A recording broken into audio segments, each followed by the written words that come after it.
시간이 80분간인데 발표를 약 한 20분씩 20분 내외로 해주시고 토론은 각각 7, 8분씩 이렇게 해주시면 감사합니다.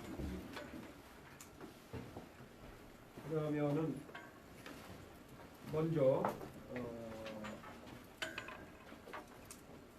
고려대학교의 최상욱 박사님, 정책학 연구에서 사회연결망 분석 그걸 먼저 발표하시고 글쎄요? 띄고 하실 거예요. 응? 띄우고 이체하는 거죠. 이체하실 거냐고. 그렇죠. 한배 파일을 그냥 띄워서 하는 거. 소개를 하고. 네, 그게 좋으시겠죠.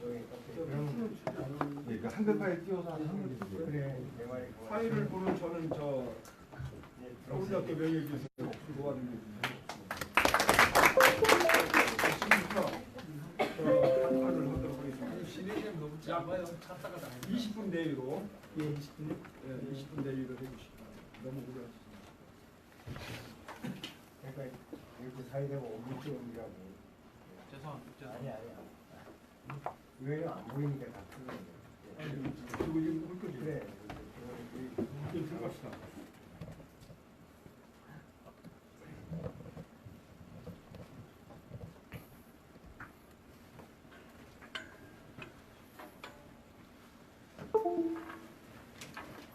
이거 또 두 분이 또 주장을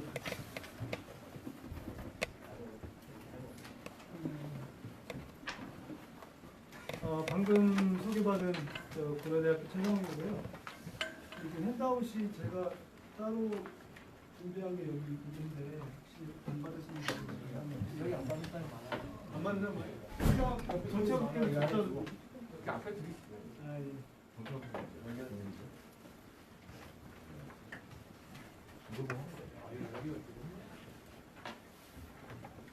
일단은 그러면 제가 몇 가지, 한 두 가지 정도 좀 제목이 좀 바뀐 것하고 그다음에 제가 오늘 말씀드릴 내용이 메시지가 뭔지를 먼저 정리하고 선생님들하고 좀 말씀을 나누는 게 좋을 것 같습니다. 첫 번째는 당초 그 계획이 정책학 연구에서 사회 연결망 분석인데 제가 사실 고대에서 이제 네트워크 분석을 가르치고 있는데요. 그보다 더 중요한 게 저 개인적으로 좀 있다고 생각이 돼서 기본적으로 그 네트워크 연구에 대한 한계와 비판에 대한 오리진 또는 기저가 뭘까라는 생각을 좀 계속 해왔었습니다. 그래서 그 부분에 대해서 선생님들하고 좀 나누고자 하는 내용이 오늘 좀 같이 좀 얘기를 했으면 하는 내용인데요. 그래서 저는 기본적으로 90년도 중반 이후부터 이제 네트워크 연구가 굉장히 활성화됐는데 일관되게 나오는 얘기가 뭐 네트워크의 모호성 또는 뭐 측정과 또는 변수의 타당성 문제 그리고 샘플 사이즈 문제 그리고 방법론에서 엄격성 문제 이런 것들이 뭐 예외 없이 나오는 게 있어요. 그래서 과연 그게 정말 우리 리서처들이 능력이 부족한 것인지 아니면은 리뷰어들이 정말 역량이 안 돼서 그런 것들이 퍼블리케이션이 되는 것인지 그런 고민을 좀 해보고 싶었습니다. 그래서 크게 보면 저는 한 세 가지의 논점을 저희가 가지고 왔는데요. 그 비판의 핵심은 크게 보면 저는 개념에서 좀 명확성이 각자 다르지 않는가라는 부분이 하나고 두 번째는 네트워크 이론이라고 하는데 그 이론이 상당히 확인될 만한 수준의 이론적 근거가 없다. 그리고 방법론에서 상당히 엄격성이 떨어지지 않는다는 얘기입니다. 그래서 첫 번째로 제가 오늘 말씀드리고 싶은 내용 중에 하나는 개념적인 명료성이 각 연구자들 사이에 어느 정도 공유되고 있고 또 왜 서로 각자 다른 비판과 또 수용을 제대로 안 되고 있는지에 대한 부분을 한번 제가 한번 말씀을 드리고자 하는데요. 첫 번째는 저는 네트워크의 개념을 우리가 통상적으로 용어라는 개념으로 쓰고 싶진 않고요. 네트워크라고 서로가 용어를 쓸 때 그 기본 전제와 구성 요소에 대한 어느 정도의 합의가 있고 난 다음에 아마 우리가 비판을 아마 서로 해야 되지 않을까라는 생각이 듭니다. 우리가 일반적으로 알고 있지만 다 이제 노드와 링키지 부분은 다 알고 있을 거고요.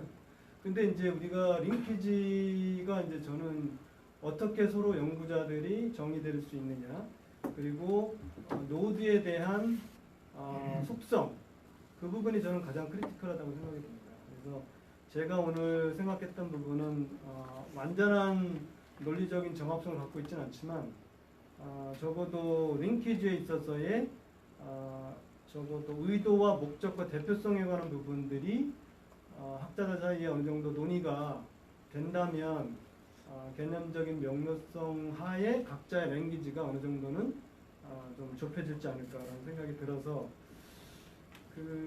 우리가 잘 아시다시피 아티클들을 전체적으로 리뷰를 하다 보면 릴레이셔널 데이터하고 애트리뷰셔널 데이터 사이에 우리가 굉장한 경계를 우리가 현재는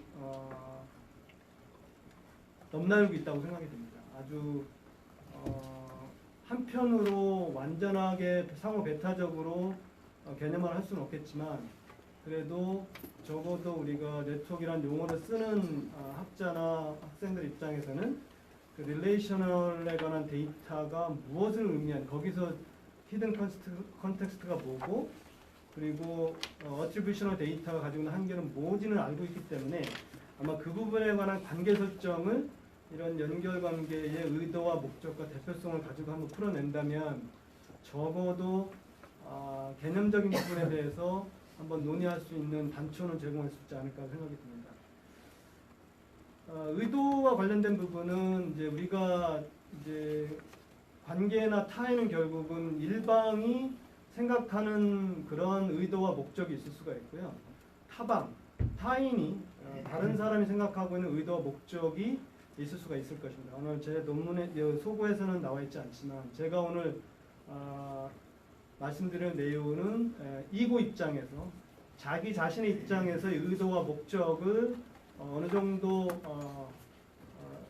개념화를 통해서 구체할 것인지라는 부분으로 좀 좁혀서 좀 제가 말씀드리고 싶습니다.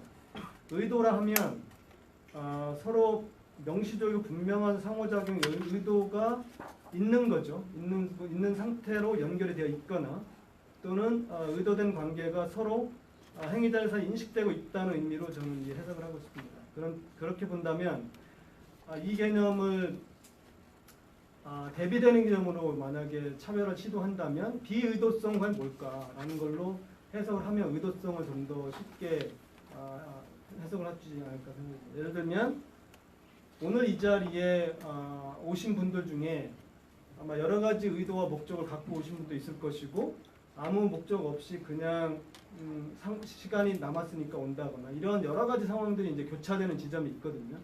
그렇다면은 아마 학자들 사이에서도 이 현재 세팅 자체를 우리가 게더링을 볼 것인지 네트워크를 볼 것인지 상당한 이제 시각차가 존재할 수가 있다는 거죠. 그런 의미에서 비의도성이 우리가 네트워크 개념화 부분에서 어떻게 구현될 수 있는 것인지, 그리고 학자들 사이에서 어느 정도 이것이 정말 컨센서스를 이룰 수 있는 디멘션인지 한번 고민할 필요가 있지 않을까라는 생각이 듭니다. 두 번째는 이제 목적성과 관련된 부분. 이 부분은 어느 정도 컨센서스를 저는 이룰 수 있다고 생각이 듭니다. 예를 들면 서로 연결되어 있는 상태가 공식적인 근거에 입각해서 법규적인 근거를 통해서 연결될 수밖에 없는 관계라든지 주고받기를 할 수밖에 없는 그런 계약 관계라든지 하는 것들은 상당한 목적을 내포하고 있는 것이죠. 이게 이제 소위 소셜 익스체인지나 리소스 디펜던스 관련되는 이제 베이시스나 아마 이런 걸로 정의될 수 있지 않을까 생각이 듭니다. 그래서 이런 것들이 만약에 반대 개념으로 연결 상태의 목적성이 굉장히 모호하거나 약한 상태의 목적 상태라고 한다면 아마 이 네트워크의 에볼루션이나 네트워크 체인지는 아마 이러한 연결관계의 속성에 의해서 아마 좌우될 수도 있을 것이고 어느 정도 해석이 가능하지 않을까 생각이 듭니다. 마지막으로 제가 생각한 부분은 대표성 부분인데 우리가 네트워크의 개인 레벨에서 네트워크 하는 거하고 조직 또는 사회 수준에서 네트워크 분석을 할 때 가장 챌린징한 포지션이 뭐냐면 과연 우리가 대상을 관찰하는 대상이나 또는 데이터를 컬렉트하는 그 사람이 과연 조직이나 사회나 국가나 어떤 에이전시를 과연 레프레젠팅 할 수 있는가라는 부분으로 저는 좁힐 수 있다고 생각이 듭니다. 이게 방법론적인 이슈가 아니라 과연 우리가 데이터를 컬렉트하는 것과 상관없이 그 연결관계를 대표할 수 있다는 것이 무엇을 의미하는 것인지, 또는 반대 개념으로 비대표성을 만약에 가지고 있는 연결관계라고 한다면은 그런 관계를 통해서 우리가 연결관계의 속성화를 통해서 개념적인 컨센서스를 적어도 학자들 사이에서 논의될 수 있는 구조는 있을 것이다라는 생각이 제가 생각을 했고요. 그렇다면 이런 제 생각이 과연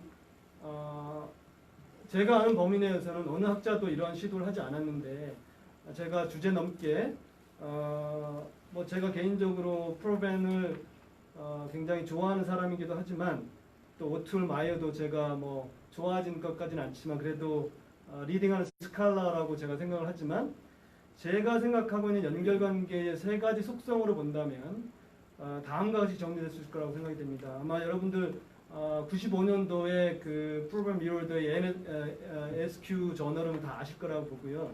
커뮤니티 멘탈 서비스 딜리버리가 각자의 연결관계는 상당한 의도성과 목적성을 저는 가지고 있다고 봅니다.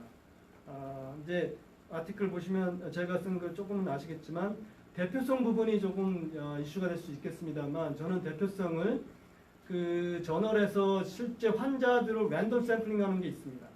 18세 이상의 심리적인 중증 장애인들을 대상으로 한 그 랜덤 샘플링을 하고 있기 때문에 적어도 환자에 있어서는 데이터 관계의 대표성을 일정 정도는 보장할 수 있을 것이다. 뭐 그런 측면에서 연결관계가 의도된 커뮤니티 멘탈 헬스의 카운티 레벨에서의 목적, 그리고 그거에 대한 서비스 프로바이더들의 셀렉션, 그리고 환자들의 랜덤 샘플링된 일정 정도의 대표성, 그 정도가 된다면 아마 95년도에 프로그램 미월드가 얘기했던 그런 커뮤니티 멘탈 헬스 딜리버리 서비스의 네트워크는 적어도 연결관계의 의도와 목적, 그리고 일정 부분의 대표성은 확보되어 있다. 저희가 이 세 가지 특성을 어떤 바람직한 형태라고 제가 말씀드리고 싶지는 않습니다. 적어도 그런 조건을 통해서 우리가 한번 볼 수 있지 않을까라는 생각이고요.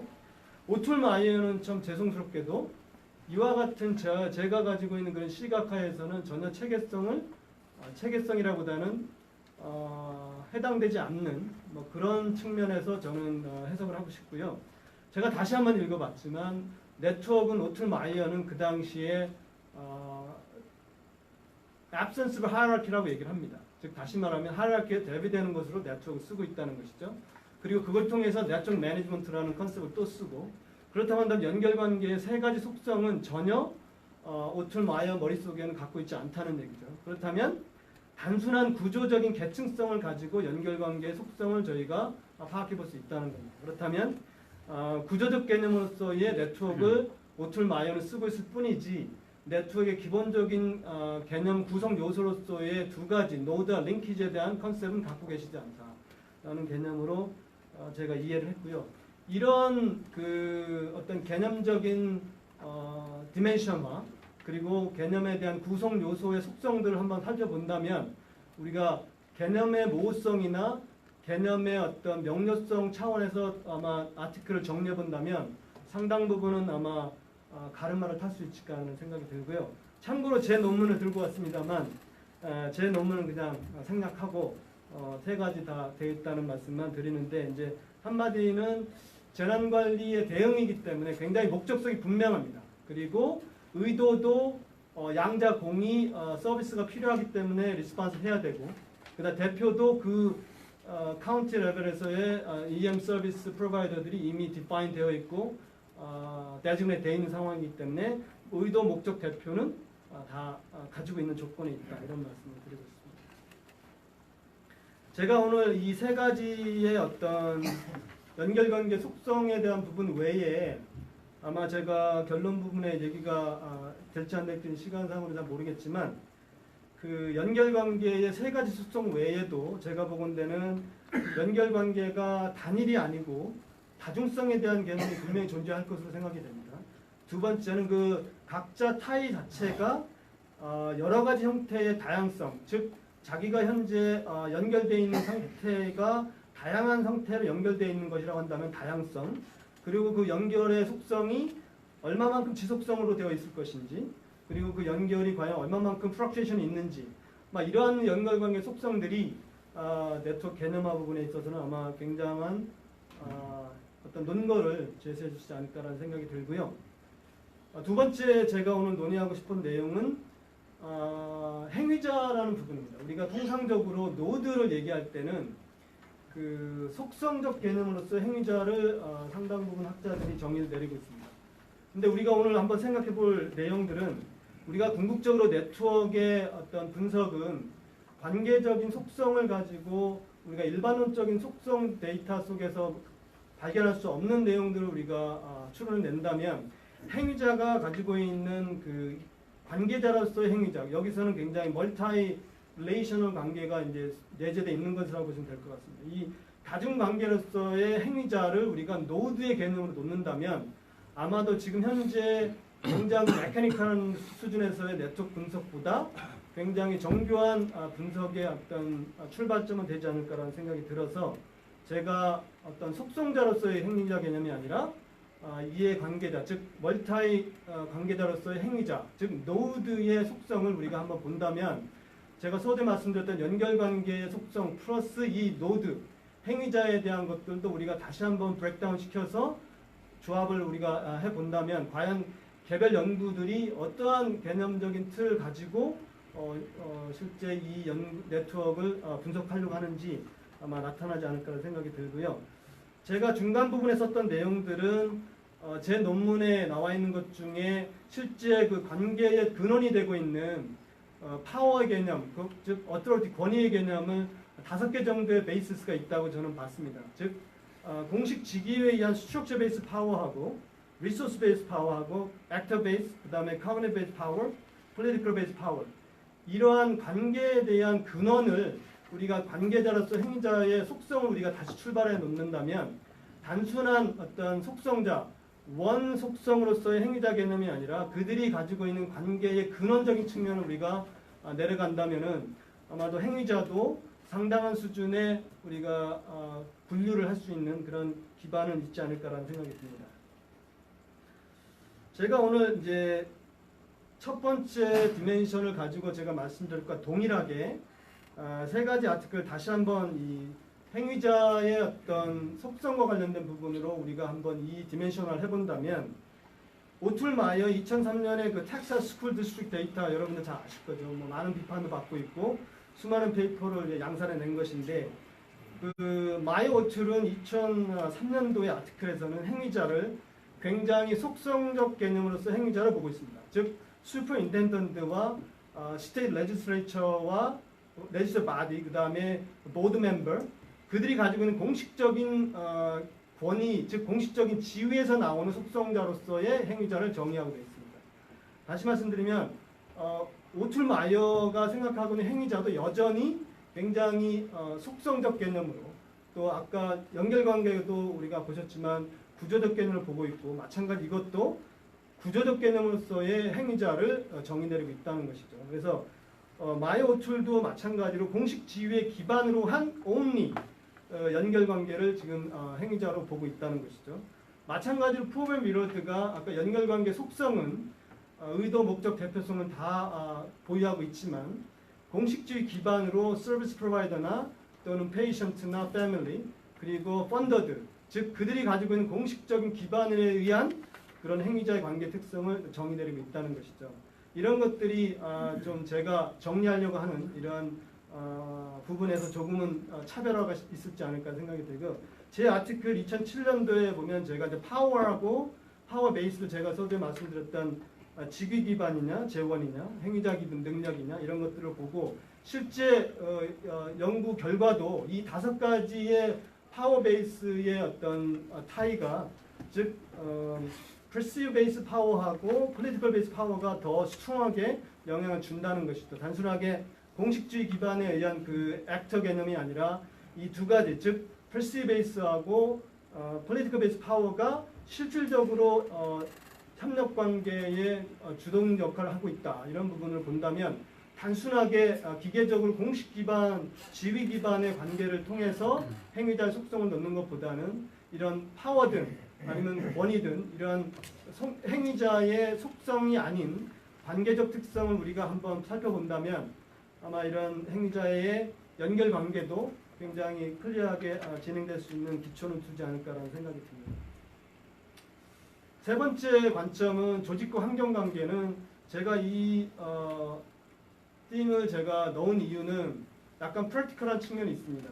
우리가 통상적으로 성과 관리나 NPM에서 얘기하고 있는 그런 효율적인 퍼포먼스 매니지먼트를 시도를 하지만 왜 개인과 조직과 그리고 환경이 일체화되지 못하고 개별화되고 분절화되고 파편화되고 있는가라는 부분은 결국 네트워크 관점에서 조직과 환경과의 관계를 어떻게 보느냐에 따라서 이 문제의 시발을 저는 잡을 수 있다고 생각이 됩니다. 우리가 통상적으로 조직 이론에서는 환경을 관리 대상이나 조직의 성공을 결정짓는 요인으로 아마 보는 경향이 강하죠.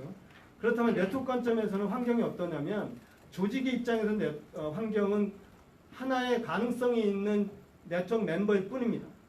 우리가 관리 대상이거나 또 우리의 네트워크의 결정을 할 수 있는 그런 성공 요인으로서 보고 있는 것이 아니죠. 그러니까 part of the network이라고 보시면 되는 것이죠. 그렇다고 한다면 이것이 우리가 지금까지 환경을 객체로 보고 있지는 않았는 것인지 또는 환경을 우리가 주체로 볼 때 네트워크의 관점을 정확하게 관통시킬 수 있다는 관점에서 개인과 조직과 환경을 일체화시키고 통합적으로 볼 수 있는 시각은 이러한 네트워크 관점으로 우리가 볼 수밖에 없을 것이다.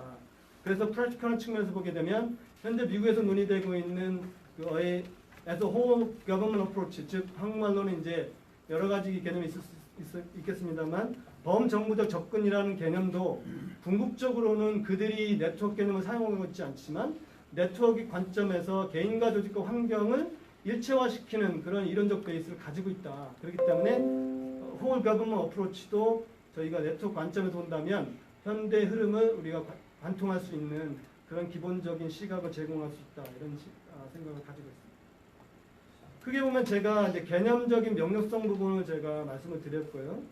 두 번째의 네트워크 이론의 비판, 연구 비판에서 나오는 내용들이 과연 네트워크 이론이 우리가 엠피리컬 스터디가 포함해서 기본적으로 이론화 작업에 얼마만큼 되어 있고 얼마만큼 의미 있는 것으로 될 수 있을 것인지라는 부분이기 때문에 제가 정리한 부분을 제가 이제 시간이 많지 않기 때문에 크게 보면 이 포지션과 관련된 부분이 어찌 보게 되면 90년대도 그렇고 현재까지도 다미넌트하게 네트워크 이론의 근간을 이루고 있다라고 보시면 되겠습니다. 즉 구조적이든 아니면은 포지션 베이스든 우리가 누구와 컨택을 하고 있고 그리고 왜 컨택을 하는지에 대한 물음보다는 단순하게 왜 그들이 컨택하는지 질문 전에 어떠한 구조적 패턴을 가지고 그들은 컨택하고 있는지 커뮤니케이션하고 있는지 이런 부분에 대한 질문 이런 걸 통해서 로케이션과 관련되어 있는 주요 포커스가 저는 지금까지 네트워크 연구하는 데 있어서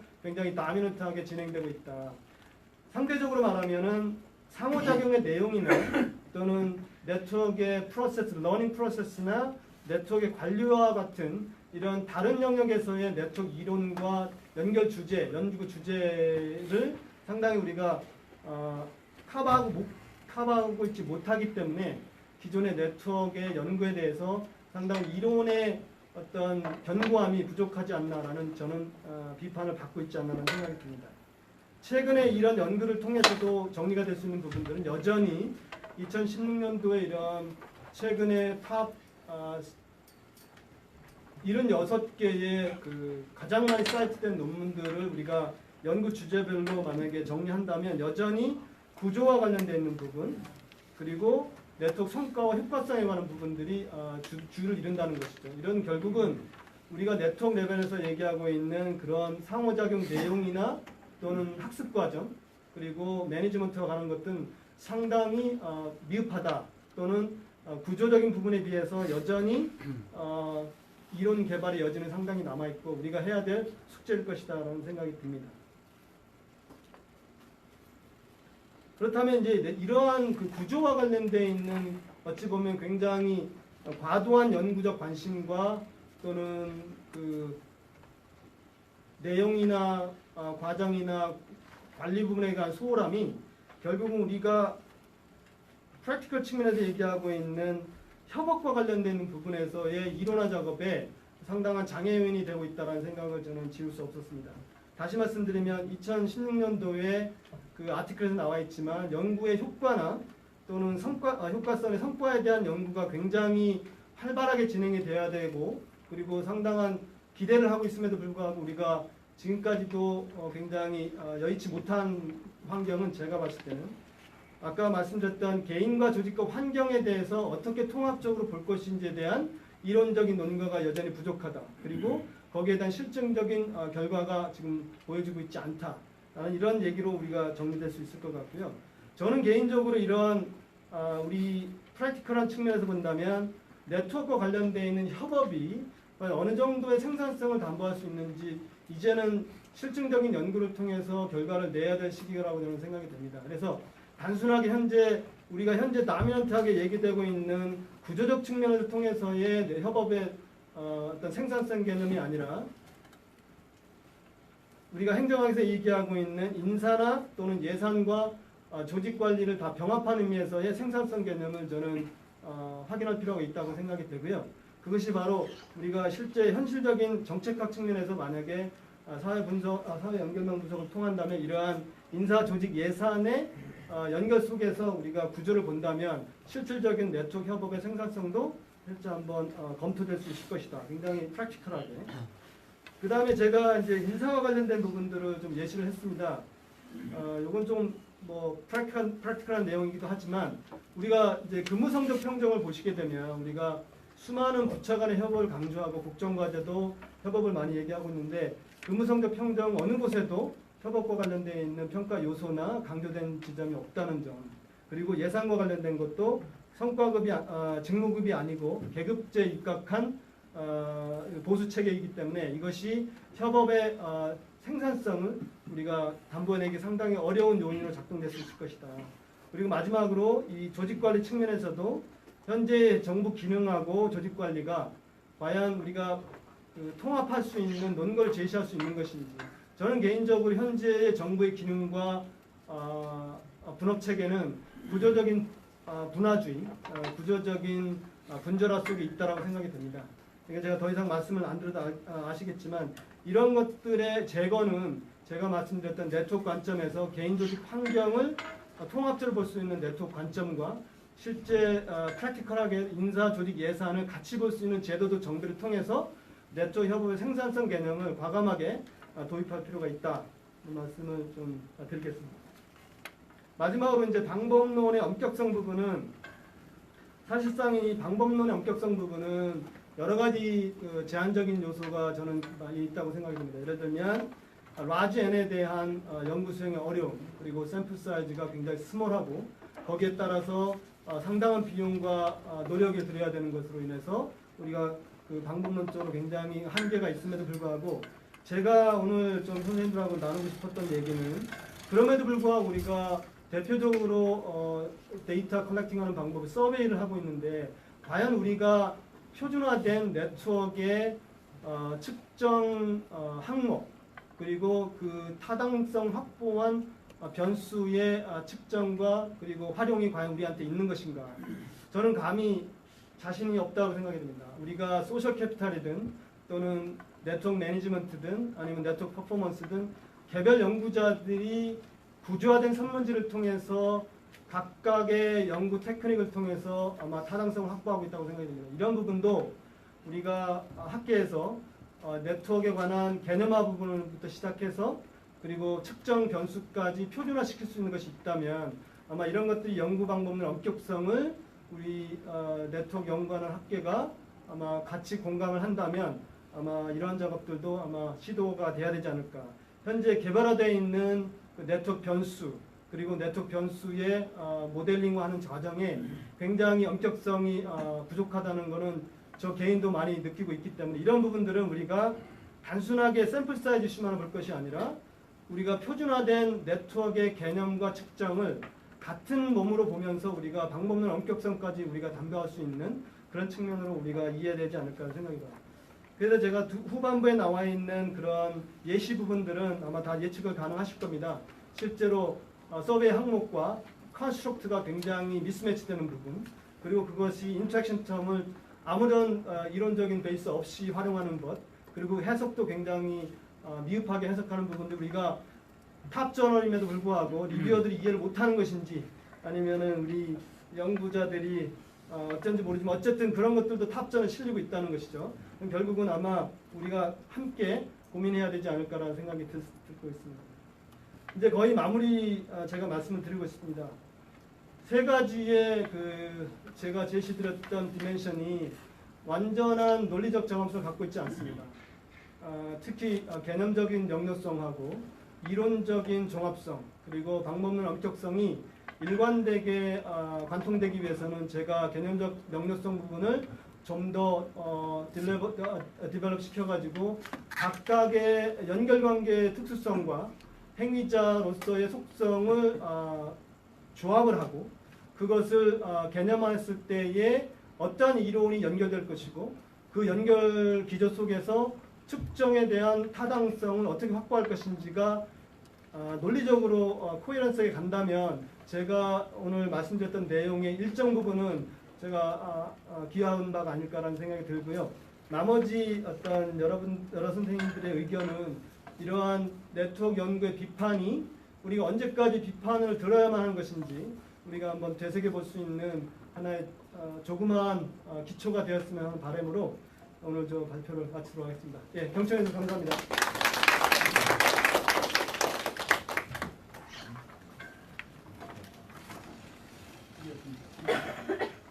다음 발표하실 분도 발표하십니까? 파워포인트 사용하세요. 네, 그러면 파워포인트로 하겠습니다. 시간을 너무 많이 오버하지 않게 시간이.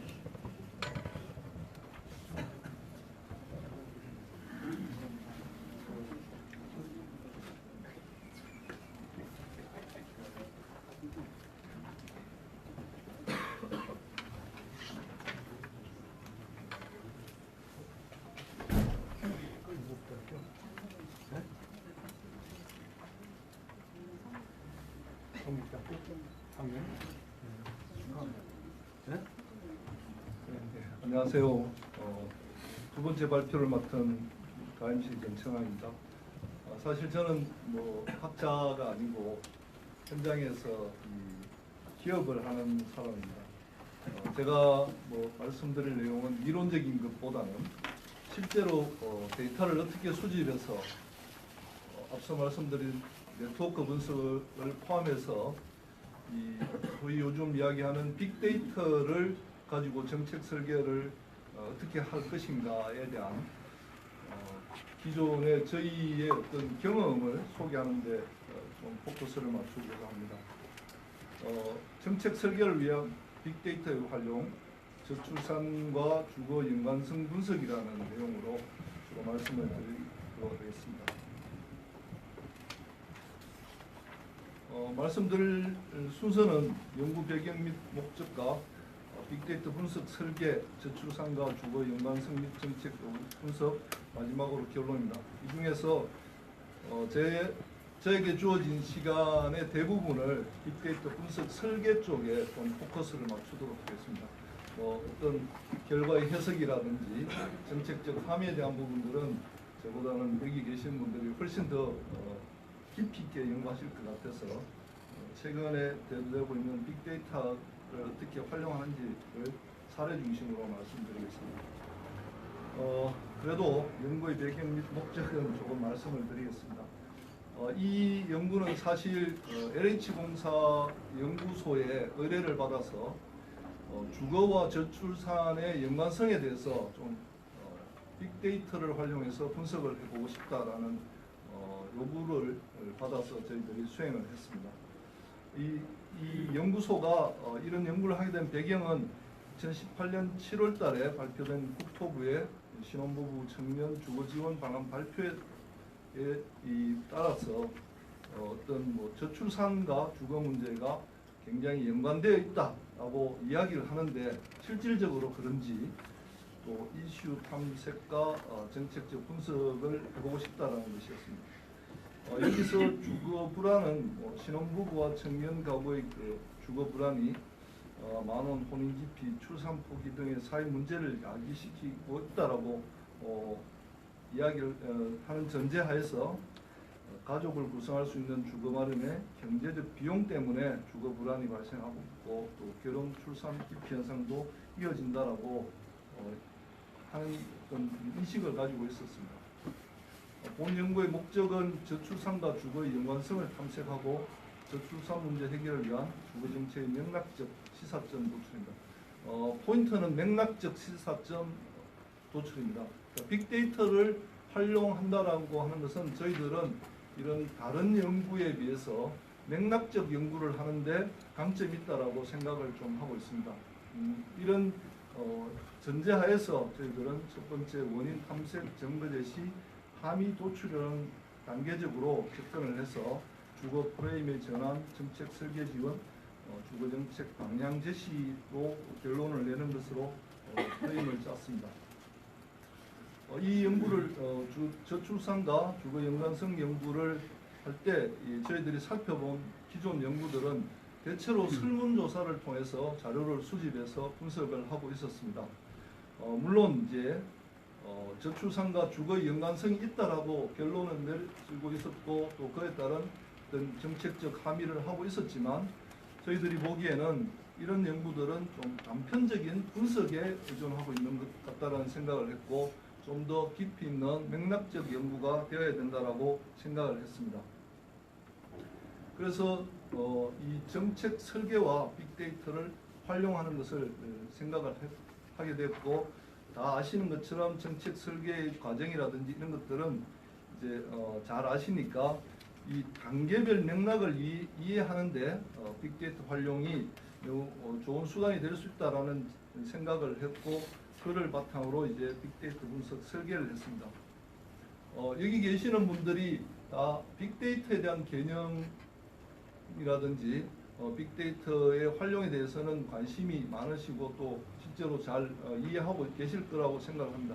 그렇지만 실질적으로 데이터가 어디에 있느냐, 빅데이터가 어디 있느냐라는 문제에서 연구를 하면서 빅데이터를 찾아본다면 제 경험적으로 말씀드리면 현실적으로는 두 군데에 있습니다. 첫 번째는 공공 데이터가 첫 번째 현실적 빅데이터라고 말씀드릴 수 있고 두 번째는 웹과 SNS 상에 있는 데이터입니다. 빅데이터에 대한 개념정의라든지 빅데이터 시대가 언제부터 열리기 시작했냐라고 이야기를 할 때 주로 소셜미디어의 시대로부터 빅데이터의 시대가 시작됐다라고 이야기를 하고 있기 때문에 웹과 SNS 상에 빅데이터가 실제로 있다라고 할 수 있습니다. 향후에는 IoT입니다. IoT가 빅데이터를 만들어낼 것입니다. 그러나 그것은 미래 이야기이기 때문에 실질적으로 이제 연구를 하는 입장에서 우리가 활용할 수 있는 빅데이터는 웹과 SNS, 즉 온라인 상에 있는데 그러면 이 데이터를 어떻게 이제 사회과학을 하시는 분들이 봉착하는 문제점은 이 데이터를 어떻게 가져올 것인가. 젊은 분들은 이제 R이라든지 파이썬이라는 프로그램을 통해서 데이터를 수집할 수 있다는 것을 아시고 또 그런 노력들을 하고 있습니다. 그렇지만 여전히 데이터 수집의 어려움은 현실입니다. 그래서 저희들은 이제 이런 데이터 수집을 할 수 있는 툴을 만들었고 아마 제가 오늘 발표를 하게 된 것도 그 툴을 만든 사람이기 때문에 이제 그 툴에 대한 소개를 함으로 해서 좀 더 많은 분들이 좀 더 편리하게 또 중요한 연구를 할 수 있도록 할 수 있지 않을까라는 생각에서 저를 부르신 것 같습니다.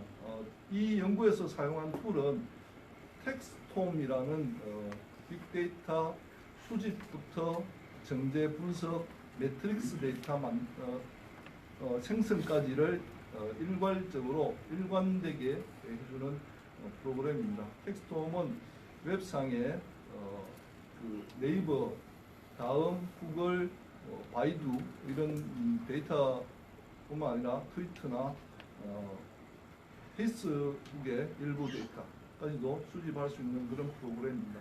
사실 저도 이제 현업에 있습니다만은 간혹 연구를 합니다. 특히 2013년 제가 처음 빅데이터 연구를 할 때 이런 데이터 수집을 하는 것이 너무 어렵고 데이터 특히 수집을 하고 난 다음에 부닥치는 문제는 웹과 SNS의 데이터는 가비지가 너무 많습니다. 우리가 연구에 꼭 필요한 데이터만 오롯이 가져올 수 있는 것이 아니라 설문 조사를 하면은 연구자가 문항을 만들어서 의도된 질문만 받아내니까 오롯이 내 연구에 활용을 할 수 있습니다만은 빅데이터는 가비지가 너무 많아서 정제와 전처리에 시간과 노력이 엄청나게 들어갑니다. 그래서 이 정제와 전처리는 공학의 컴퓨터 공학의 도움을 받을 수밖에 없고 그것을 요즘 우리는 NLP라고 하는 이제 포괄적인 전공의 도움을 받는데요. 그래서 이런 텍스트홈에는 형태수 분석기를 통한 정제, 전처리 기능들도 포함하고 있어서 그런 텍스트홈을 이용해서 지금 보여드리는 온라인 포털에서 우리가 수집하고자 하는 데이터를 충분히 수집할 수 있는 키워드를 미리 검색을 해보고 그 검색 결과들을 보면서 이런 단어를 가지고 내 연구 주제에 맞는 데이터를 수집하면 되겠다라고 판단이 되었을 때 이제 데이터를 수집하게 됩니다. 근데 웹과 SNS 상의 데이터를 보시면 텍스트 데이터뿐만 아니라 이미지나 영상 등의 각각의 다양한 데이터들이 있습니다만은 현실적으로는 우리가 분석에 활용할 수 있는 것은 텍스트 데이터이기 때문에 텍스트 데이터를 수집해서 전처리를 해서 우리가 필요한 연구에 필요한 단어 수준으로 정리를 하게 됩니다. 그 정리를 하고 난 다음에 분석은 첫 번째로 이제 텍스트 마이닝을 통해서 단어 수준의 어떤 중요도를 파악을 하고요. 그 다음에 좀 더 나아가서 이제 좀 전에 말씀하셨던 네트워크 분석, 여기서 텍스트 데이터를 이용하기 때문에 저희들은 이것을 시멘틱 네트워크 애널리시스라고 해서 의미 연결망, 의미망 분석을 그 다음에 이제 좀 더 나아가서 이제 그 구조적 등위성 분석, 주로 저희들은 이제 텍스트홈으로 데이터를 수집하고 난 다음에 UCI 내에서로 네트워크 분석을 합니다. UCI 내에서 있는 구조적 등위성 분석은 상관성에 기반한 칸크 분석을 주로 하게 되고요. 그 다음에 이제 칸크 분석을 하고 난 다음에 좀 더 나아가서 QAP라고 해서 QAP 상관성 분석을 통해서 집단 간의 상관성 또는 담론 간의 상관성들을 좀 더 폭넓게 살펴보는 것을 하였습니다. 그 과정을 거쳐서 정책 이슈 분석과 정책 요구 분석, 출산 주거의 연관성 분석을 실시를 하였습니다. 이 방법론과 관련해서 제가 간단하게 말씀을 드렸습니다만 저희들이 주로 사용한 방법은 이번 연구에서는 빈도, TF와 TF-IDF 분석입니다. 이것은 텍스트 마이닝의 기초 분석이라고 이야기할 수 있는데요. 우리가 통계 분석에서 프리퀀시를 통해서 어떤 통계량, 기초 통계량이라든지 그 샘플의 특성을 살펴보듯이 텍스트 데이터를 수집해서 우리가 분석에 활용할 때는 1차적으로 이루어지는 것이 텍스트 마이닝을 통해서 TF나 TF-IDF 값들을 살펴보는데요. TF는 단어의 어떤 양을 가지고 단순한 단어의 양을 가지고 단어의 중요도를 파악하는 것이고 요즘 언론에서 가장 많이 보여주는 워드 클라우드를 만드는 기초가 되는 것이 이 TF입니다. 그런데 TF는 문서의 양이라고 하는 이 어떤 그 상대적인 요소를 고려하지 않고 단순히 TF 값으로 보여지기 때문에 단어의 중요도에 대한 어떤 의미를 부여하는 데 한계가 있습니다. 그래서 문서량을 고려한 TF-IDF 값을 같이 살펴봄으로 해서 실제로 그 단어가 어떤 정책 설계나 정책 수행에 있어서 중요한 의미를 가지고 있는지를 살펴볼 수 있다고 생각합니다. 그래서 텍스트 마이닝의 첫 단계에서 TF-IDF 분석까지를 하고 그다음 의미망 분석을 시멘틱 네트워크 애널리시스를 하게 되는데 이때 텍스트 데이터에서의 관계는 공출현입니다. 코아크런스라고 하는 한 문장 내에서 동시에 출현하는 단어는 관계가 있다. 의미론적으로 관계가 있다라는 전제를 가지고 어떤 분석을 시작합니다. 그래서 이 코아크런스를 가지고 이제 매트릭스를 만들게 되고 이 매트릭스를 이용해서 UCINet이나 넷마이너나 또는 개피나 파이엑이나 노드 엑셀 이런 등등의 네트워크 분석 프로그램들을 통해서 우리가 이 구조적인 어떤 특성들, 노드와 노드의 관계, 이렇게 네트워크 내에서의 노드의 중요성 이런 부분들을 파악하게 되는데 저희들은 여기서 칸크 분석을 통해서 구조적 등위성을 살펴보는 것으로 주로 접근을 했습니다. 다음은 많이 알려져 있지 않지만 매우 중요한 분석 방법이 QAP 분석입니다. QAP는 UCINet에서 제공하고 있는 분석 기법 중에 하나인데 이 QAP는 상관 분석과 회귀 분석 두 종류가 있습니다. 말 그대로 이 QAP 상관 분석은 두 집단 간의 두 어떤 연구 주제 간의 연관성을 살펴볼 수 있는데 매우 좋은 분석 방법이라고 할 수 있겠습니다. 여기서 QAP 이 상관 분석은 주거라는 범주와 저출산이라는 범주의 상호 공출현 관계를 통한 상관성 분석을 하기 위해서 실시를 하였고 이 QAP 상관 분석은 두 네트워크 매트릭스 간에 상관관계가 존재하지 않는다는 기무가설을 만들어서 이것을 검증하는 것으로 실시를 했습니다. 해석은 기존의 상관 분석과 유사한 방법입니다. P값이 0.05보다 작으면 통계적으로 유의미한 수준이라고 할 수 있고 또 상관 개수가 0과 1 사이의 값을 가지며 1에 가까울수록 상관성이 높다라고 판단할 수 있는 것입니다. 이런 분석 방법을 가지고 저희들이 연구를 했는데 저희들이 수집한 자료는 네이버와 다음에 블로그, 카페, 뉴스의 데이터를 수집했습니다. 주로 주거 범주와 저출산 범주로 나누어서 사용한 단어는 수집에 사용한 단어는 주거는 집, 주택, 청약, 분양 등의 단어를 사용하였고 저출산은 신혼부부, 결혼, 아이, 육아, 교육, 청년 등의 단어를 사용했습니다. 우리가 연구를 할 때 주거 정책과 관련된 연구를 한다고 해서 주거라는 단어만 가지고 데이터를 수집하면 수집되는 데이터의 양뿐만 아니라 그 내용적 또는 분석의 어떤 깊이를 우리가 기대하기 힘듭니다. 그래서 보통 이제 우리가 전통적인 방법론에서 이야기하듯이 조작적 정의를 통해서 변수를 만들듯이 주거라는 주제에 따른 관련 있는 그 개념적 정의와 조작적 정의, 변수를 만드는 이 과정들처럼 관련되는 단어들을 찾아서 함께 데이터를 수집할 때만이 좀 더 깊이 있는 연구, 풍부한 연구를 할 수 있는 것 같습니다.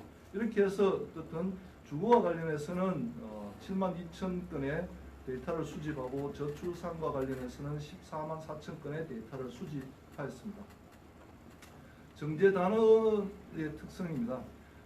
데이터를 수집하고 난 다음에 여기서 하나 말씀드릴 것은 채널별로 저희들이 블로그와 뉴스를 달리한 이유가 있습니다.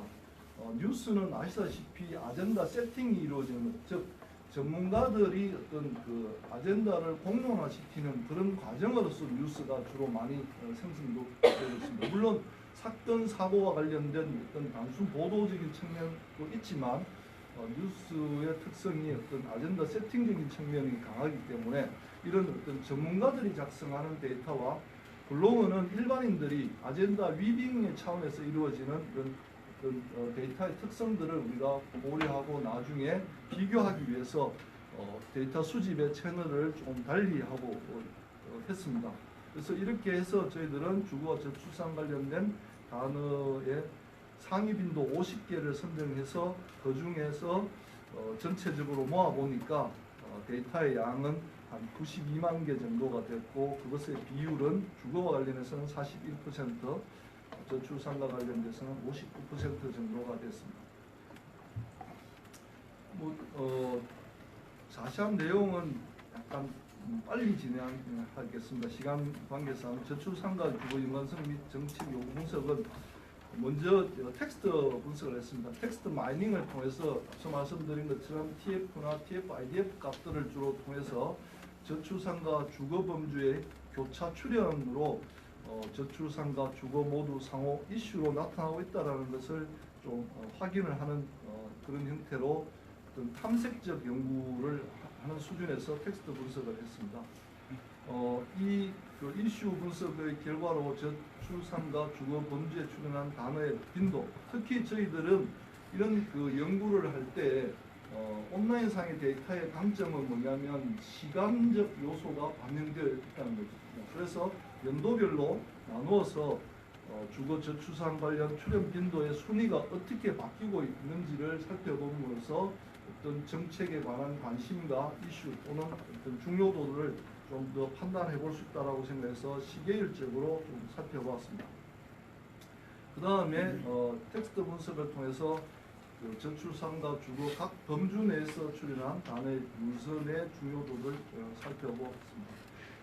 이어서 의미망 분석, 네트워크 분석을 했는데요.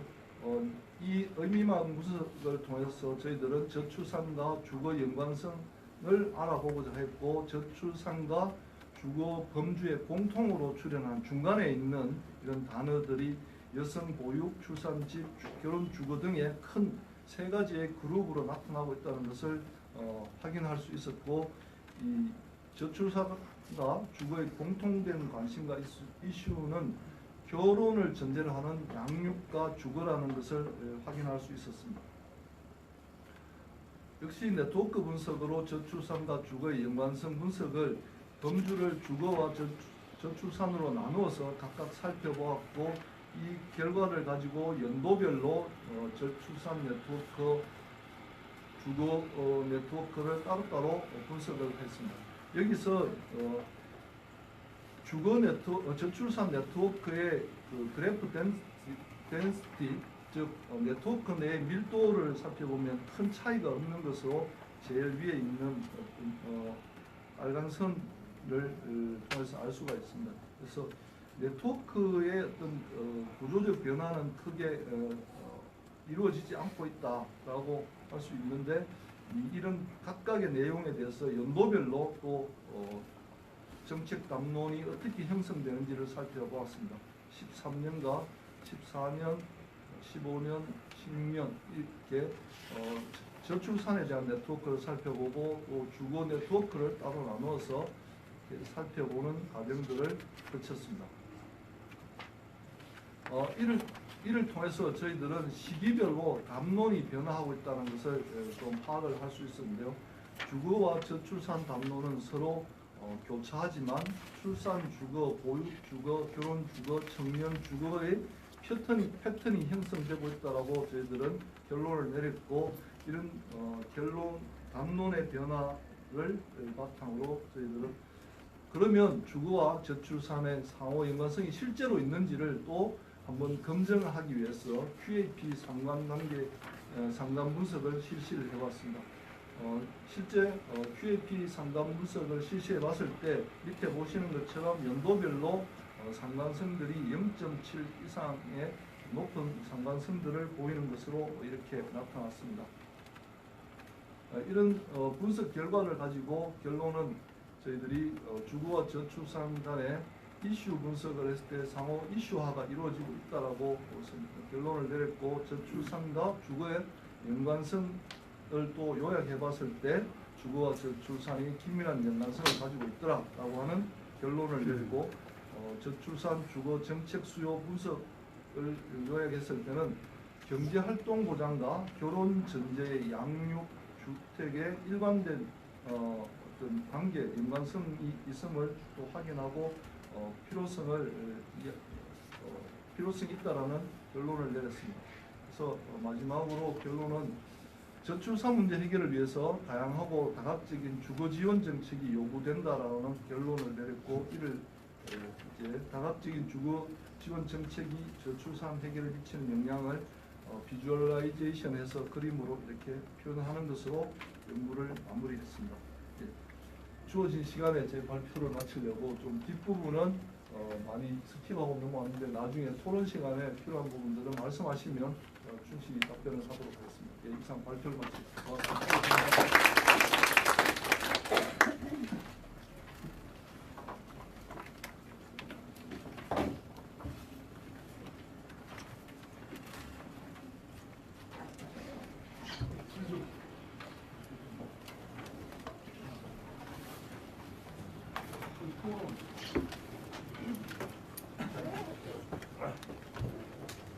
시간 관계로 토론을 하시는 분들 짧게 해주세요. 5분씩 한 7분.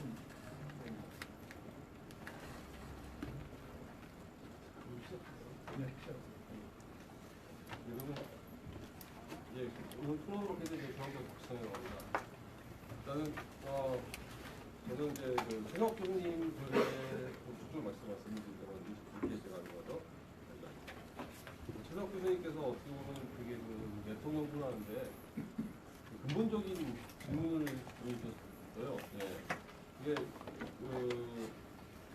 저도 네트워크로 그 논문을 써봤지만 네트워크 연구를 하는 데 있어서 이제 많은 분 여기 계신 분들 되게 관심이 많으신 분들이 계실 텐데 아마 저보다 더 잘하시는 분들도 계실 텐데 그리고 보니까 학생분들도 계시는데 되게 네트워크 분석이라고 한다, 그 사회 네트워크 분석이라고 한다 접근할 때 그림도 나오고 뭐가 다 통계만 하는데 이게 다른 방법으로 팬시에서 접근하는 경우가 많거든요. 팬시에서 내가 써봐서 논문 쓰는데 좋고 그냥 뽀글씨 한번 해보겠다. 네, 이렇게 접근하는 경우가 많은데 그래서 이제 테크닉 몇 개 무슨 분석인데 이렇게만 하는 경우가 많은데 지금 최성학 교수님께서 어떻게 보면 이제 그렇게 공부를 하지 말고 가지고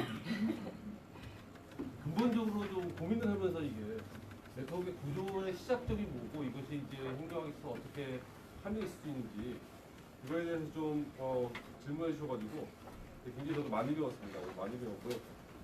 그래서 제가 뭐 최석 교수님이 말씀해 주신 거에 대해서 감히 이제 뭐 하나 변하다 말씀드리기 좀 그럴 것 같지만은 토론이기 때문에 어쩔 수 없이 짧게 몇 가지 말씀드리겠습니다. 예. 일단 그 교수님께서 말씀해 주신 것 중에서 되게 이제 그 맞는 말씀이신 게 그 관계 측정에 대해서 굉장히 많이 말씀해 주셨어요. 이 관계 측정. 제가 이해하기로는 교수님이 그 말씀해 주신 그 내용 중에서 제가 이야기하는 초점이 네트워크 만드는데 관계를 제대로 측정 못하면 네트워크 분석이 아니다라고 말씀하신 거를 최석 교수님은 굉장히 좀 부드러우신 분이기 때문에 부드럽게 말씀해 주시면 제가 이야기했는데 제가 저도 이제 알기로는 네트워크 분석은 알파부터 오메가가 되는 게 그 타이의 측정입니다. 타이 매저먼트가 제대로 되느냐 안 되느냐. 물론 바운드 스페시피케이션도 있지만 그거보다는 이제 타이 매저먼트, 타이의 샘플링이 그게 이제 알파이 오메가인데요.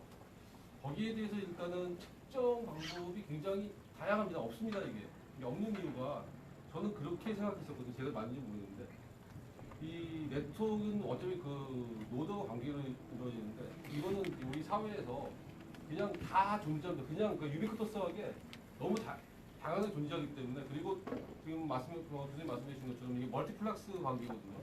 어떠한 인간도 하나의 관계만 갖고 사는 사람은 없고요. 어떠한 동물도 하나의 관계만 갖고 사는 동물은 없습니다. 굉장히 다양한 수준의 더 다양한 수준의 그 관계를 가지고 복잡하게 살아가는데 이 네트워크 분석은 그런 복잡한 우리의 그 실제 네트워크 상 중에서 굉장히 단편적으로 샘플링하는 거는 마찬가지고요. 딱 하나 한 그 스냅샷만 그렇기 때문에 이제 이게 분석으로서의 한계도 있지만은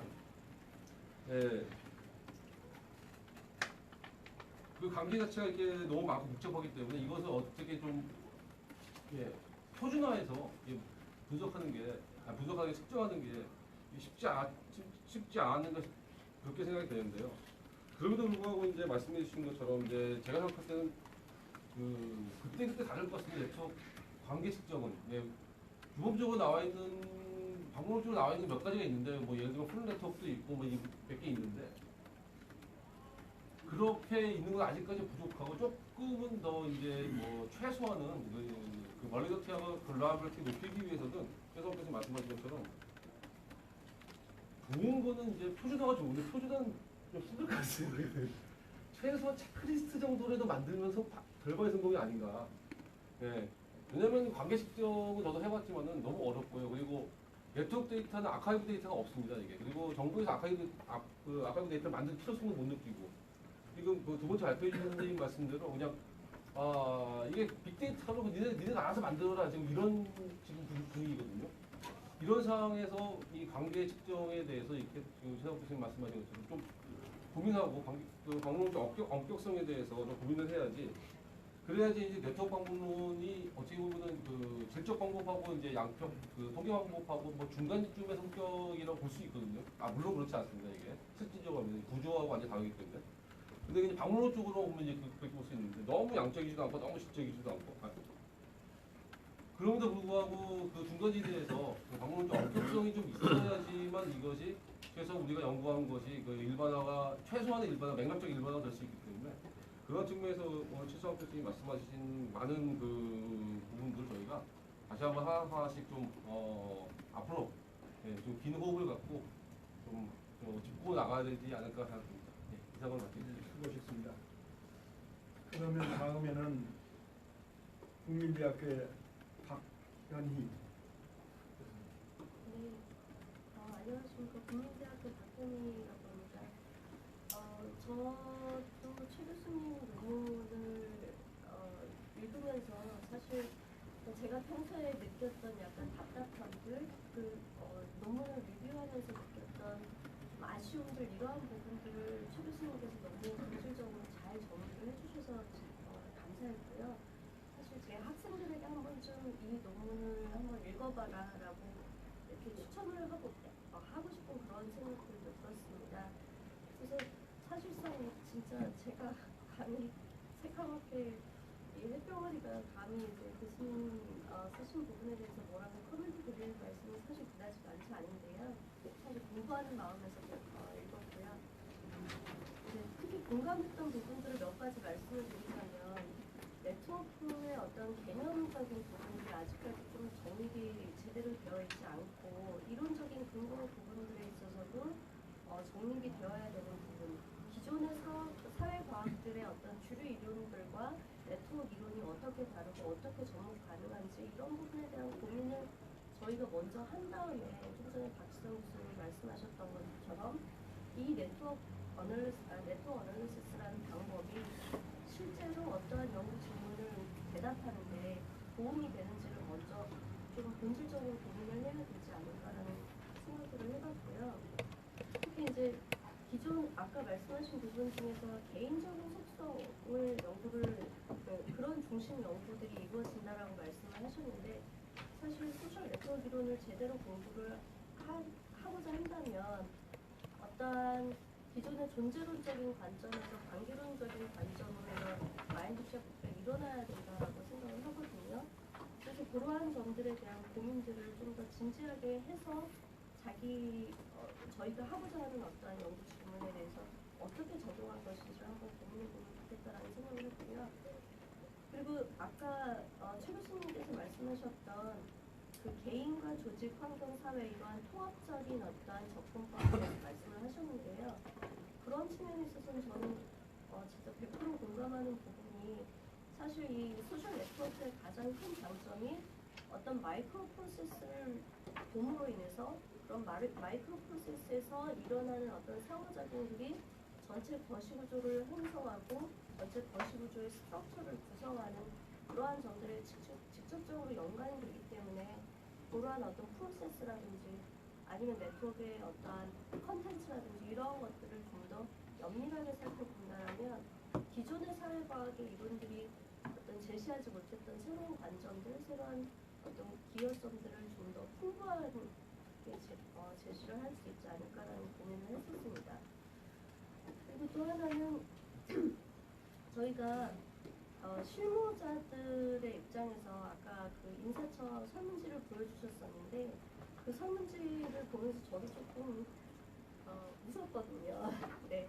그래서 이런 부분들에 대한 어떤 교육, 과연 이제 해외의 어떠한 선진국들 같은 사례들을 보면 그 관계에 대한 또는 이제 대외 협력에 관한 부분들이 굉장히 활성화되어 있는데 이러한 부분들이 아직 현실에서 제대로 잘 이루어지지 않고 있기 때문에 우리나라에서는 그렇기 때문에 제가 이제 데이터를 실제로 수집하는 경우에도 굉장히 애로사항을 겪는 부분들 중에 하나가 설문지를 아무리 열심히 만들어도 이분들이 그 설문지의 개념을 정확하게 이해를 못 하시더라는 거죠.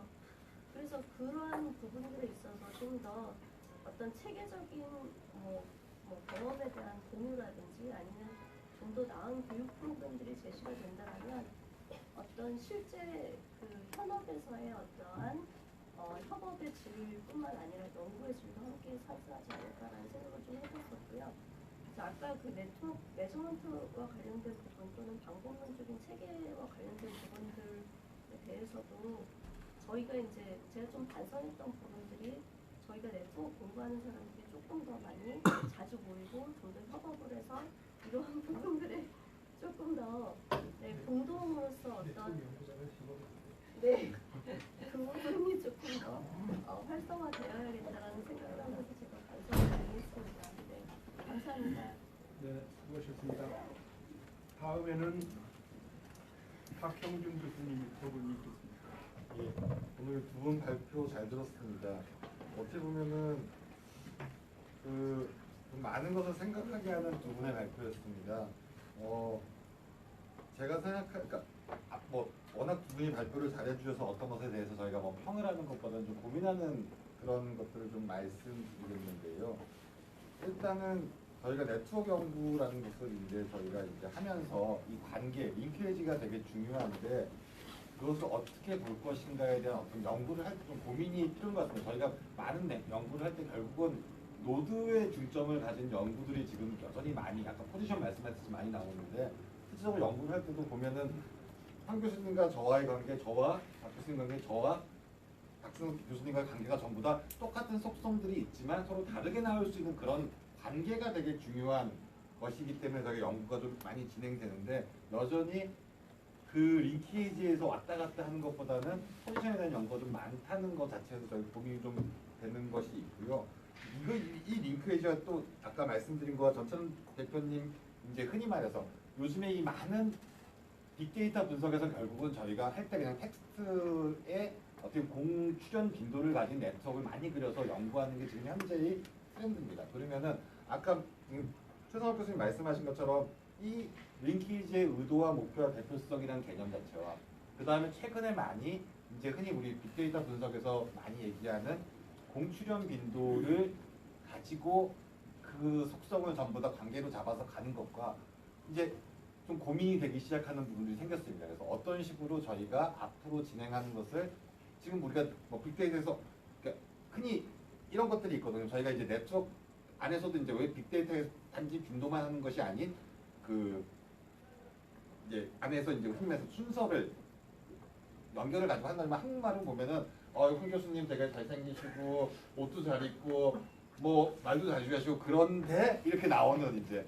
그런데 이렇게 나오는 그런 어떻게 보면 빈도수에서 달라질 수밖에 없거든요. 이제 그런 고민들도 좀 우리가 컨텐츠나 컨텍스트를 보기 위해서 좀 고민을 하는 그런 우리 것이 좀 필요해서 고민 앞으로 이거를 어떻게 지금 현재 어떻게 보면 네트워크 분석이 트렌드가 빅데이터 분석하는 쪽으로 정말 넘어가서 전부 다 그거를 가지고 활용하는 쪽으로 좀 갔는데 그것을 어떤 식으로 저희가 잘 접목해가지고 할 것인가에 대한 고민이 지금 저는 요 두 발표를 듣고 생겼고 두 번째는 뭐냐면은 이제 이렇게 되기 위해서는 아까 이제 전채영 대표님 말씀하신 것처럼 우리가 흔히 IoT에서 흔히 이제 제가 봤을 때는 관계와 속성이 있으면 이거를 떨어뜨려 놓고 연구하는 것보다는 결국은 저희는 계속 같이 가서 연구할 수밖에 없는 그런 식으로 가야 되는데 IoT가 이제 흔히 말하는 속성을 계속 전달해주는 어떻게 보면 그런 새로운 것을 만들 수 있는 것인데 이 네트워크 연구에 제일 어려운 것이 뭐냐면은 우리가 요즘에 가면 가서 개인정보 보호의 문제가 생깁니다. 왜냐하면 결국은 그 행위자에 대한 것을 픽스를 하는 건데 그 연구할 때 A, B, C, D를 했지만 결국 거기서 나올 수밖에 없는 것이고 빅데이터도 그렇게 돌렸지만 이거는 이제 텍스트의 문제지만 우리가 다른 형태로 가면 그때 그것이 실제 나오는 것이 나왔을 때 개인정보 보호 때문에 어디까지 할 것이냐 이런 문제가 생겨서 저희가 이제 지금은 텍스트 베이스지만 나중에 더 나아가서는 우리가 좀 바뀌어질 경우에는 IoT로 이제 IoT가 흔히 말하는 이 데이터의 또 하나의 빅데이터 연구의 중심이 됐을 때는 그 문제는 어떻게 해야 될 것인가를 조금 더 고민해 볼 필요가 있지 않을까라는 것이 있고, 나중에는 진짜 옛날에는 저는 이제 처음 공부할 때 GIS 데이터에 되게 좀 매력을 많이 느꼈거든요. 왜냐하면 그 자체가 흔히 말해서 연결의 각 데이터를 구할 수 있고, 그 다음에 흔히 말하는 아까 말한 우리 멀티레벨 어널리시스 같은 다층의 데이터가 있을 수 있는 최선의 데이터에서 관심이 있었는데, 지금은 그 데이터가 어떻게 보면 좀 죽어버렸어요. 그 관계나 그런 데이터를 만약에 흔히 말하는 이 네트워크의 연결, 빅데이터 분석과 좀 연결해가지고 뭔가를 또 한번 해볼 수 있는 것은 없을까에 대해서 갑자기 좀 고민이 돼서 나중에 선생님 형이 그런 좀 프로그램을 개발해 주시면 쉽게 웹상에서 저희가 좀 연구해서 활용해 볼 수 있도록 하겠습니다. 이상입니다. 네, 보셨습니다. 그럼 마지막으로 황성수 교수님의 토론을 듣겠습니다. 예, 영남대학교 황성수입니다. 최상욱 교수님 그 발표 잘 들었습니다. 전체적으로 한 2000년대 중반에 네트워크 학회를 막 처음 가서 너무 막 재밌게 배우던 그때의 어떤 열정이 생각나서 참 좋았습니다. 그 혹시나 지금 학생분들이 계시면 네트워크 연구를 하시려면 우리 박 씨가 되든지 최 씨가 돼야 됩니다. 네. 그리고 아주 외로우셔야 됩니다. 이게 지금 첫 번째 말씀드린 이유는 월드뷰가 클래시하고 있거든요. 그러니까 아까 박혜리 교수님 말씀하셨지만 제가 2000년 중반에 이런 연구를 했는데 스티븐 보가티가 와서 보고 발표를 보고 야, 너 너무 좋다고 우리 친구하자 그래가지고 자기가 막치게 사이트를 했어요. 제 논문이 보내는 족족 리젝트 먹어서 온 이상한 구석에 가 있습니다. 두 번째 데이브 라저가 케네디에서 그렇게 네트워크 연구를 많이 하고 막 전 미국의 파장을 일으켰는데 하버드에서 케네디 스쿨에서 페니얼 못 받았어요. 그래서 난리가 났습니다. 저도 그걸 보고 네트워크 연구를 더 이상 안 해야 되겠다. 그런 생각이 들었습니다. 그 제가 웃자고 드린 말씀인데 굉장히 이 패러다임 시프트가 일어나는 지점에 있어요. 그러니까 그걸 어떤 큰 틀에서 보시고 뭔가를 운용하셔야 된다는 그 말씀을 드리고 싶고, 두 번째 이제 전체를 대표님 얘기를 되게 해주신 것 중에 지금 좋은 얘기가 공공 데이터의 소스에 대해서 사람이 생각하는 공공 데이터하고 왜 소셜 데이터면 이제 소셜 데이터만 굉장히 지금 하이라이트 되고 있거든요. 그래서 공공 데이터를 뭔가 지금 파서 연구를 하는 게 필요하고 IMC나 이제 학자 선생님들이 같이 연결해가지고 공공 데이터와 소셜 데이터를 상호 비교한다든지 통합을 한다든지 이런 연구들이 기존에 있는 연구 문제를 가지고 하는 게 필요합니다. 또 세 번째 말씀드리면 근데 사실 이게 저의 어떤 회색 분자 같은 얘기인데 네트워크를 초기에 하다가 안 한 이유는 결국은 저는 이런 생각이 들더라고요. 인사이트가 비결이에요. 이게 무슨 말이냐면은 맥락을 파악하려고 이런 걸 해봤는데 결국은 인사이트가 중요하더라. 이게 무슨 말씀을 드냐면 제가 사실 연구를 네트워크를 안 한 이유는 제가 축구를 좋아해서 축구 보다가 그렇게 됐는데 손흥민이 요즘 너무 잘해가지고 저희가 축구팬들이 너무 기분이 좋습니다. 축구 볼 때 이런 거 많이 들으셨을 거예요. 점유율, 그리고 손흥민 존, 그리고 히트맵 이런 말씀, 그런 거 이탈리아의 네트워크 학자들이 그걸 다 개발한 거예요. 축구를 너무 좋아하니까. 마톨리 같은 지금. 그래서 이렇게 보시면 점유율이 몇 프로, 히트맵에서 여기 많이 다녔다, 많이 뛰었다. 손흥민 존 여기서 골이 많이 나왔다 이런 거 하거든요. 근데 이제 이거를 자꾸 보게 되면 뭐 하나가 특별히 뭐 다른 것보다 우수한 게 아니고 사실은 이거의 패턴이 변하면서 변화가 오는 크리티컬 시점이 언제나 그거를 볼 수 있는 게 이 축구라는 본질적 게임을 이해하는 사람이 인사이트가 있거든요. 근데 대부분 해설자들은 또 이런 얘기를 해요. 점유율은 이제 의미가 없고요. 뭐 이런 얘기 한단 말이에요. 그러면 그게 이거 통계는 의미가 없냐? 그것도 아니에요. 그럼 네트워크만 우수하냐? 뭐 이건 아니에요. 결국은 뭐냐? 어떤 특정 부분에 맞는 인사이트를 표출할 수 있는 그 툴을 또 어떤 툴적인 레벨에서 그게 중요하다는 말씀을 드리고 싶었습니다. 예, 이상입니다. 네, 수고하셨습니다. 시간 관계로 코멘트에 대한 반응은 한 2, 3분 정도 하고 먼저 최상욱 교수님부터 예, 어쨌든 대부분 선생님 코멘트 감사드리고 일단 정리를 제 나름대로 해보면 네트워크 연구가 과연 이게 테크닉이냐 아니면 황 교수님 말씀드린 패러다임 시프트 쪽이냐. 저는 개인적으로는 테크닉은 아니고 패러다임 시프트에 가까운 것이다. 그래서 저는 네트워크 퍼스펙티브라는 표현을 씁니다.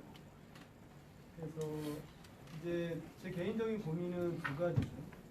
테크닉하고 퍼스펙티브 사이에서 엄격성을 어떻게 유지할 것이냐는 건데, 제가 빅데이터 분석하는 거하고 이제 견주어서 제가 말씀드리면 우리가 네트워크 분석을 해야 되느냐의 목표 의식이 분명해야 된다는 거죠. 그러니까 아까 박수영 교수 말씀하셨듯이 팬시하고 비주얼라이제이션을 위해서 네트워크 분석한다면은 그거는 저는 wrong이다. 말이 아니고 wrong이고요. 그렇다면 적시성 있는 테크닉, 분석 기법을 써야 된다는 건데요. 어느 때 네트워크 분석을 써야 되느냐는 저는 각자 연구자가 판단을 해야 된다고 생각이 들어요. 그래서 어떤 타협의 문제가 아니고 실제로 그 적시성 있는 분석 기법이 네트워크 퍼스펙티브지만 네트워크 분석만을 내가 쓰겠다는 아직도 버려야 되고, 그 네트워크 분석과 다른 어드밴스 테크닉을 통해서 내가 정말로 설명할 수 있는 그런 문제에 적시성 있는 이 테크닉이 네트워크라면 정확하게 쓰자는 말씀으로 제가 정리를 드리고 싶고요. 반면에 그렇다면 네트워크 분석이 프랙티컬한 차원에서는 컨트리뷰션이 없느냐, 저는 그렇게 생각하지 않습니다. 오히려 제가 아까 whole government approach나 그리고 네트워크 협업 생산성 개념이 저는 도입이 된다면 가장 파워풀한 테크니컬하고 프랙티컬한 툴이 될 수 있다, 이것이. 그렇기 때문에 이론화에 머물러 있는 것도 아니고 또 프랙티컬을 외면하는 것도 아니고 지금 굉장히 밸런스되어 있는 분석 기법을 적시성 있게 쓸 수 있는 그런 네트워크 퍼스펙티브를 이해하면서 제가 준비를 했고요. 마지막으로 아까 인사 파트 제가 말씀드렸는데, 우리가 사실상은 네트워크 분석을 통해서 왜 이게 작동되지 않는지, 왜 맥락이 제대로 설명되지 않는지를 보려면 실제로 우리가 네트워크 안에서 보고 있지 않은 부분을 봐야 된다고 저는 생각이 듭니다. 제가 본 건 인사 부분이지만 재무 파트도 마찬가지죠. 그래서 저는 학생들한테 인사 조직 재무가 한 몸이고 인사 조직 네트워크를 같이 연계해서 어떤 연구 문제에 대해서 우리가 인사이트를 잡으면 저는 분명히 설득력이 있게 저희가 다가갈 수 있고, 네트워크 연구에 대한 비판도 어느 지점에서는 아마 그것이 찬사가 되지 않는 생각을 가지면서 오늘 네 분 선생님 너무 감사드립니다. 네, 고맙습니다. 그러면 다음에는 전채남 대표님. 제 전공은 경영학입니다. 경영학 중에서도 마케팅, 광고, 사실 이제 이 네트워크 연구를 시작하게 된 것은 저는 빅데이터라는 것을 알게 되면서 네트워크 연구를 시작을 했는데, 네트워크 연구의 출발점이 수학으로부터 시작해서 이렇게 사회학에서 붐을 이루다가 80년대 후반, 90년대 초반쯤에 완전히 쇠퇴기를 맞아서 소멸할 게 아닌가라고 이야기할 정도로 전공자들이 줄어드는데, 이게 90년대 말 2000년 초에 다시 살아납니다. 이거를 이어받는 게 물리학 전공자들 중에서 사회적 현상에 관심이 많았던 사람들이 사회물리학이라는 전공을 해서 링크라는 책을 쓴 바라바시 같은 사람들이 네트워크 연구를 다시 살려냈습니다. 복잡계 이런 쪽인데, 그러면 이 사회학에서 주도하는 네트워크 연구하고 지금 사회물리학이 또 빅데이터 시대에서의 네트워크 연구의 차이는 뭐냐면, 그러니까 이 분석 대상 범위 사이즈의 차이입니다. 기존에는 사회학은 소집단 연구라든지 어떤 비용이 너무 많이 드니까 연구의 사이즈가 적었는데, 이제 카이스트의 정하운 교수가 바라바시를 찾아가서 연구를 할 때는 웹페이지에 링크를 가지고 모집단 전체에 가까운 데이터를 수집해서 연구를 하면서 네트워크 연구를 다시 살려내는데, 저는 이제 오늘 제가 발표하면서 또 다른 선생님들의 토론하는 것을 보면서 관계를, 제가 장하게 말씀을 드렸습니다. 관계를 우리가 좀 다양하게 볼 필요가 있다. 제가 연구를 할 때는 공출현이라는 것을 했지만, 사실은 이제 지금 빅데이터 시대의 관계는 인사와 관련해서는 미국에서 망한 회사지만 엘론의 A를 주고받은 관계 연구를 굉장히 많이 이제 네트워크 연구의 실습 자료로 많이 연구하는데, 관계를 좀 다양하게 좀 봤으면 좋겠다. 서로 간에 메일을 주고받았던 거라든지 좀 설문에만 의존하지 말고 다른 방법으로 관계를 맺어하면은 우리가 훨씬 더 네트워크 연구를 잘할 수 있을 것 같다는 좀 생각이 들고요. 두 번째는 제가 현업에 있는 입장에서 이제 네트워크 연구는 앞으로 이제 훨씬 더 발전할 것이다. 왜냐하면 사실 인공지능의 사실 그 인공지능의 기본 이제 뭐 전제도 네트워크에 기반하고 있습니다. 잘 아시겠지만 뭐 그런 그 머신러닝을 하는 것들도 대체로 다 네트워크를 이용해서 네트워크 관계적인 측면에서 노드와 관계적인 측면에서 접근하고 있어서 네트워크 연구는 앞으로 더 잘 발전할 것이라고 저는 기대를 하고 있고 또 저는 데이터 분석에 네트워크적인 방법을 많이 쓰고 있고 마지막으로 이제 홍승수 교수님께서 말씀하신 공공 데이터와 소셜 데이터, 네트워크 연구와 통계 분석 이런 것들의 통합은 현장에서는 지금 조금씩 이루어지고 있습니다. 그래서 이런 그 데이터 통합을 통한 어떤 그 연구는 아니지만 어떤 결과를 정확률을 높이기 위한 방법을 많이 하고 있습니다. 그래서 이런 다양한 시도들이 커뮤니케이션 쪽에서도 이루어지고 있고 이래서 좀 한번 트라이 해보면 좋겠다라고 생각되고 저는 이제 현업에서 이런 그 툴을 만드는 사람이거든요. 마지막으로 이제 제가 말씀드린 것은 툴에 주눅들지 마시고 도메인 날리지를 발전시키시면 툴은 공학자나 저희 같은 현업에 있는 그 기업들에서 계속적으로 좋은 툴을 훨씬 더 사용하기 편리한 툴들을 만들어내고 있기 때문에 툴을 잘 활용하셔서 연구를 하시는데 어떤 전공 영역을 깊이를 하시는데 하시면 좋지 않을까 이렇게 생각했습니다. 시간이 딱 맞았기 때문에 프로의 상태는 드리지 못하는 것이 죄송합니다. 그러면은 사회 문제 해결을 위한 정책 설계 연구 방법론, 사회 연결망 분석과 빅데이터 분석에 대한 발표와 토론을 전부 마치도록 하겠습니다.